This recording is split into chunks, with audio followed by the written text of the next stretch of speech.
And I've entitled this message with a fairly melancholy tone to it. Because in chapter 2, it really represents a nation, Israel, that's saying goodbye to God. And so that's what I've entitled this message, Saying Goodbye to God. It's my hope that we can look at history and the history of God's people in the Old Testament and learn lessons from it to apply to ourselves, that we don't repeat their mistakes. Although, I must say to you now, as I'll share with you in just a moment, it seems evident that we as a country, known around the world as a Christian country, whether you agree or not, that's how we're known, is certainly saying goodbye to God. We read in verse 1 of Jeremiah chapter 2, it said that, "Moreover, the word of the Lord came to me." This, of course, is the prophet Jeremiah. He's a reluctant young man who did not want to be a prophet, nor did Moses, by the way. And he doesn't want to have to say the things that he's saying, but he's called by God to say them, so he does. And he says, "Moreover, the word of the Lord came to me, saying, Go and cry in the ears of Jerusalem," which you know, of course, is the capital, both then and at least it will be, no doubt soon, of Israel. "Cry in the ears of Jerusalem, saying, Thus saith the Lord, I remember thee." I don't know if you've ever had to look back and think about something very pleasant, but in fact, I'm sure you have.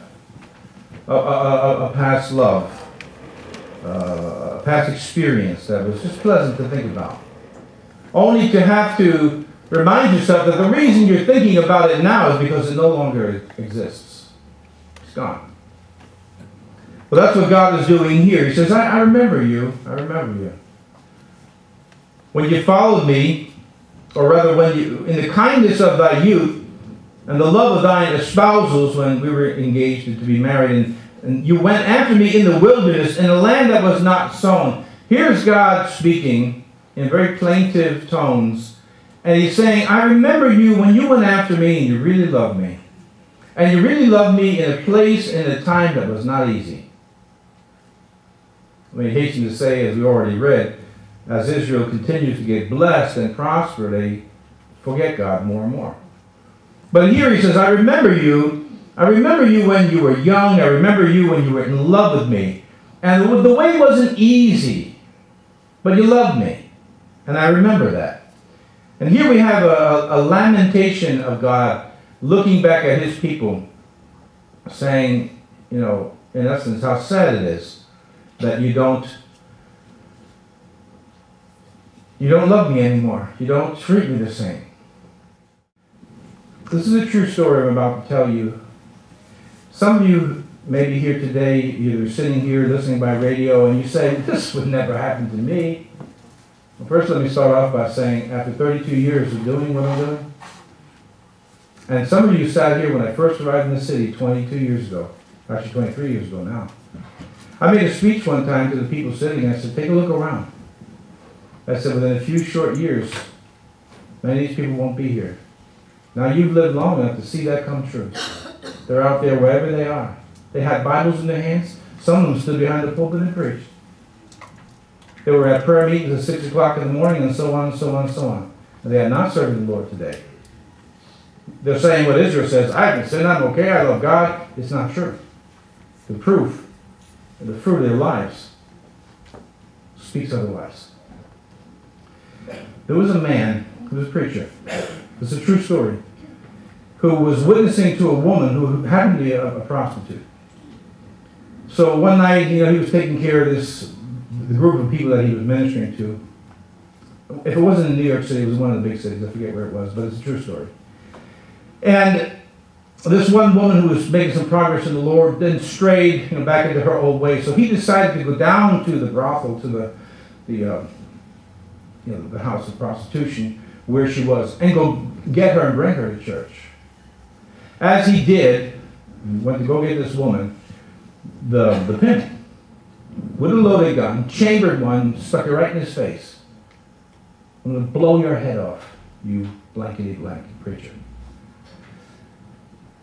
And surely it was the grace of God that the ordinary fear, natural fear, didn't overtake him. And he began to share the Lord with the pimp.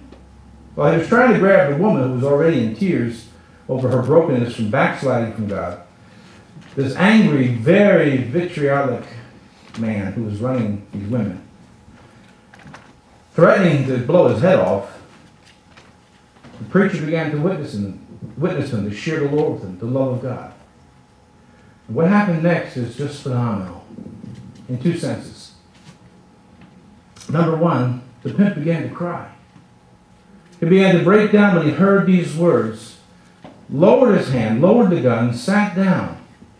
Now naturally you think, thank God, the gospel got through to this man. But it's what happened next that makes it fascinating. When the pimp put his head down and the gun and told this man, the preacher, I used to be a pastor. The end of the story was a good one in the sense that he gained not only the woman he went after, but this pimp who used to be a pastor and evidently restored him to the Lord. Here's the point though. You say, I'd never sink that low. Not me. And I'm going to say to you, beware. Beware. Parting is such sweet sorrow. Not when you're saying goodbye to God. It's not a sweet thing. And I think that most people are not aware they're saying goodbye to God. They start to these little habits, and then it goes into bigger habits, and then you're out of church for a while, and then you go on from there. And parting is not such sweet sorrow when it comes to saying goodbye to God. It is not the type of thing that we want to repeat. That's why I'm coming to you today with this message. We don't control everybody else, you know that. But we do control ourselves in a manner of speaking with God's help and grace. And we don't want to repeat these mistakes. Because it's a certainty, if we do, we will have the exact same result.